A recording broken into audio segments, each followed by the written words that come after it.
คนมากวนนี้ก็มีคนมานอนเลย2 บอดเลยนะ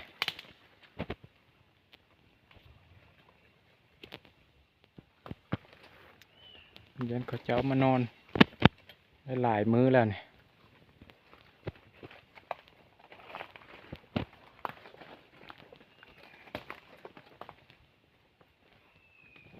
นี่เอาใบกล้วยเนาะใบกล้วยพอดีมากประมาณ3-4 มื้อนี่ละเจ้ามานอนนี่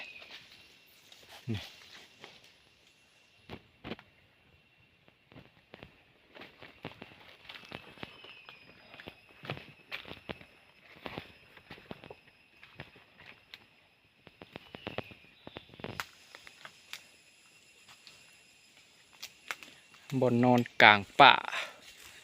กลางภูกลางผาอยู่ในกวน